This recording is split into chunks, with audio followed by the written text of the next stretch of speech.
What's going on YouTube? Welcome to the EndZone. Make sure to subscribe and hit that bell for notifications so we can move the chains. And these are the preseason XFL rankings.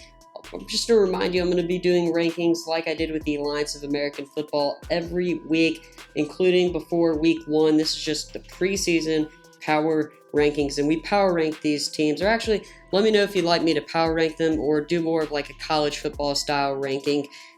Either way, I will be doing it week in and week out. Just let me know down in the comment section below. Thanks for that. Before I get into number 8, remember these are preseason rankings. So if your team is low, it could be that they're just trying to play a lot of players, do some different schemes. Preseason really doesn't matter as much, and we obviously see that with the NFL, but it's also important because it shows who is playing, who's starting, gives us a glimpse of these teams. Let's start off with the Vipers at number 8. Tampa Bay fell 15-27 against the Guardians, and it looks like the QB battle is down to Aaron Murray and Taylor Cornelius. Pharaoh McKeever, a guy who stood out. He's a tight end. I want to highlight him. He's 6'6", 259 pounds, and he's a big pass-catching target. On defense, linebacker Emmanuel Beal also stood out as an instinctive run stopper for the Tampa Bay Vipers. Number 7, the Seattle Dragons. They're expected to open the season with Brandon Silvers, who is an excellent signal caller, but the Seattle offense only managed to put up 16 points in their loss to DC.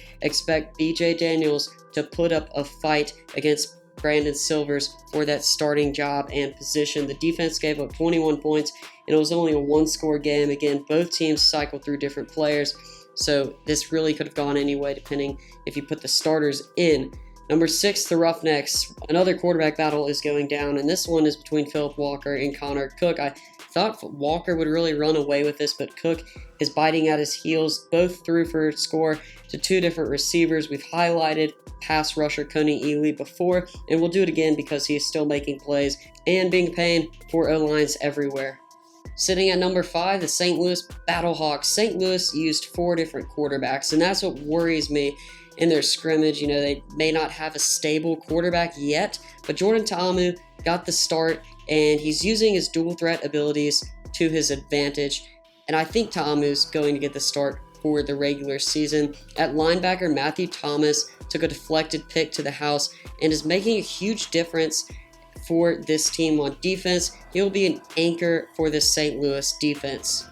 Number 4, the Dallas Renegades. The main reason Dallas isn't higher is because they lost Landry Jones to an injury, which will likely keep him out for week 1. We have to keep that in mind. Philip Nelson has filled in nicely and should keep the offense rolling. On the defensive side of the ball, Jonathan Calvin leads the way at defensive end. He put constant pressure on the Battlehawks quarterbacks. Sitting at number 3, a nice surprise, LA Wildcats. Lots of people didn't think that this team would be very good, but if you didn't know already, Luis Perez was traded to New York, and Jalen McClendon is now set to be the starter. He started in the preseason. LA has tons of weapons at wide receiver, so he could be getting tons of help from guys like Nelson Spruce and Trey McBride.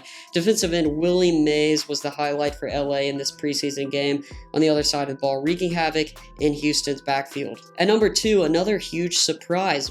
Matt McGloin and the Guardians tossed 3 touchdowns and 2 interceptions in the first half versus the Vipers, so you got a little bit of good and a little bit of bad. The wide receivers were the highlight for New York. Colby Pearson and Theo Redding were unstoppable, and they were constant deep ball threats, while the defense did its job holding the Vipers to only 15 points. Defense is key in leagues across the board, and obviously I'd like to see those turnovers be cut down by Matt McGloin, but this offense is passing it everywhere.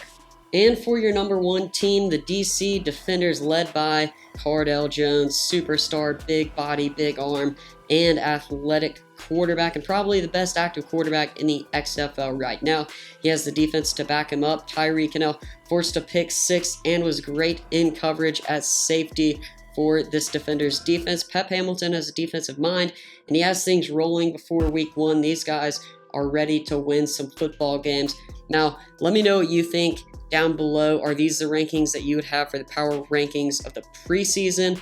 Obviously, I'll do one before week 1, and we'll get one every single week for this season. Also have highlights, stuff like that. I'm really excited for the start of the XFL season. Let me know what team you think has the best shot to win it all down below. Thanks for watching the EndZone. Make sure to like, subscribe, and comment so we can move the chains.